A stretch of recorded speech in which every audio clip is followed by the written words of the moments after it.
안녕하세요. 자, 오늘 우리가 함께 파헤쳐 볼 주제, 바로 이거예요. 운전하시는 분이라면 정말 누구나 공감할 만한 이야기죠. 운전 중에 휴대폰을 쓰다가 사고가 나면 대체 어떻게 될까?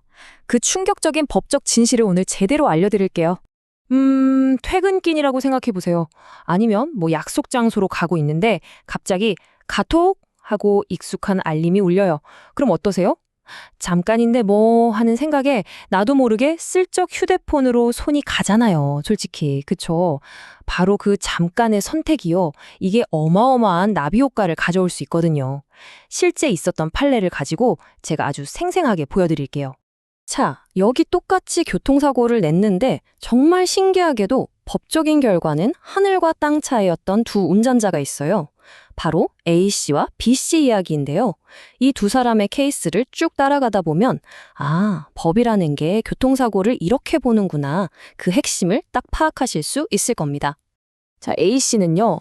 신호 기다리면서 카톡 확인하다가 그 메시지 치면서 출마를 한 거예요. 그러다가 보행자를 툭 쳤죠.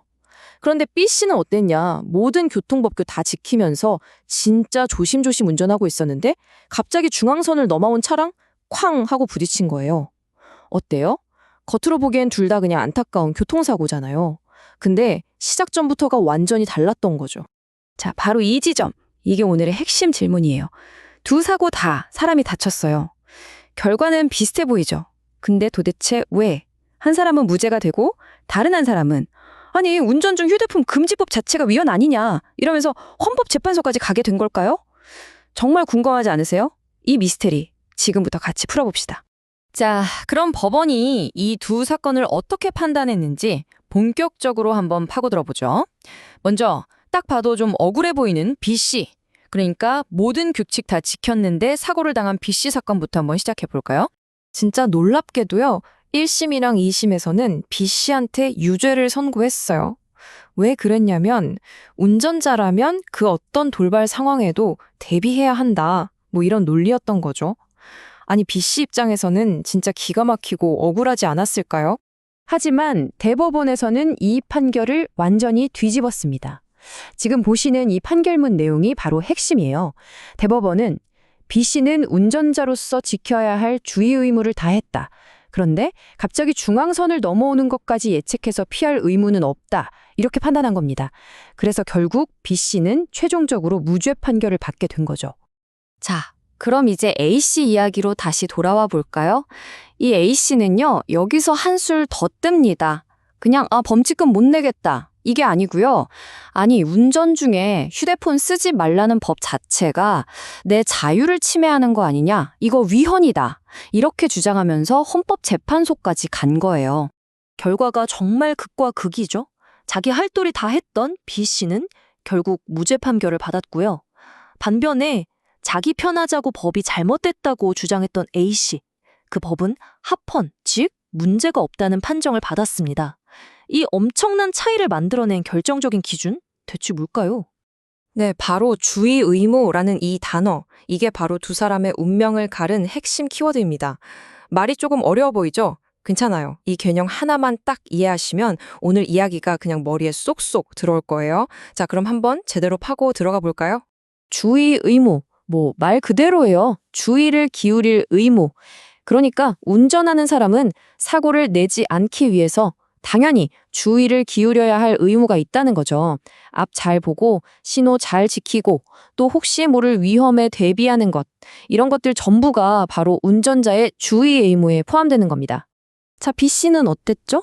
이 주의 의무를 완벽하게 지켰어요. 그러니까 법원에서도 이 사람한테는 책임을 물을 수 없다 이렇게 본 거죠. 이 비유를 한번 들어보세요. 정말 딱 와닿으실 거예요.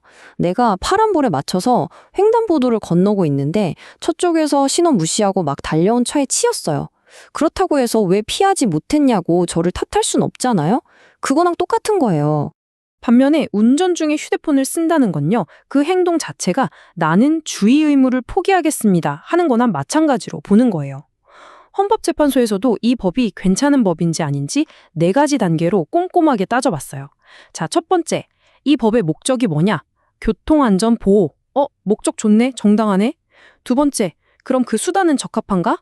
운전자 주의 분산 방지. 휴대폰 못 쓰게 하면 당연히 주의 분산이 막히겠네? 적합하네? 세 번째, 그렇다고 너무 심하게 자유를 침해하는 건 아닌가? 핸즈프리 같은 대안을 허용. 다른 방법도 열어줬네? 그럼 최소한의 침해만 했네? 마지막 네 번째, 그래서 얻는 공공의 이익이랑 잃는 개인의 편의를 저울질해 보니 공공의 안전이 훨씬 중요하다? 오케이, 이 네 가지를 모두 통과했기 때문에 합헌이다. 이렇게 땅땅땅 결정을 내린 거죠. 자, 그럼 이제 진짜 궁금했던 질문으로 돌아와 보죠. 그래서 결론이 뭔데? 운전 중에 휴대폰 쓰다 사고 내면 처벌이 진짜로 더 무거워지냐고요? 네? 제가 그냥 딱 잘라서 결론부터 말씀드릴게요. 네, 맞습니다. 훨씬 무거워집니다. 물론 법에 휴대폰 쓰면 형량 2배 이렇게 딱 적혀 있는 건 아니에요. 근데 결과적으로 보면 처벌 수위가 확 올라갑니다. 왜 그러냐면요. 한번 들어보세요. 일단 그냥 사고가 아니라 도로교통법 위반 혐의가 하나 더 붙고요. 사람이 다쳤으니까 업무상 과실치상죄도 당연히 적용되겠죠. 그리고 이게 진짜 중요한데 보통 교통사고는 종합보험에 가입돼 있으면 형사처벌은 면하는 경우가 많거든요. 근데 이건 아니에요. 보험 가입 여부랑 상관없이 형사처벌을 피할 수가 없게 됩니다. 마지막으로 판사님이 형량을 정할 때도 이 사람은 운전자가 해야 할 가장 기본적인 주의 의무를 내팽개쳤구나 이렇게 보기 때문에 아주 불리하게 작용하는 거죠. 아이고, 그럼 대체 우리는 어떻게 해야 할까요? 자, 이제 좀 복잡한 법 이야기는 잠시 접어두고요. 나와 다른 사람 모두를 지키기 위해서 우리가 당장 실천할 수 있는 핵심 팁들만 딱 정리해 드릴게요. 이 숫자 좀 보세요. 진짜 충격적이지 않아요? 시속 60km로 달릴 때요. 딱 3초.